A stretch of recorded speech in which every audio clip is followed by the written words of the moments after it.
at saka clearance lang yan. So, 75% na pala. So, nakasave pa nila. Ay, look at that.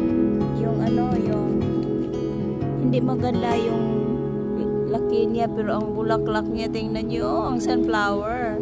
Ayoko na ng sunflower kasi nga, iniwan ko sa kanya, parang ano siya, nagdala siya ng ano ng garden ko. Pero maganda, oh, diba?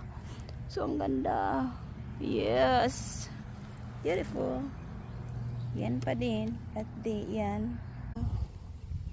So, ang ganda nila, diba? Itong roses naman, parang okay na siya. But yan. Ang star of the day. Ang star of the day. So, beautiful.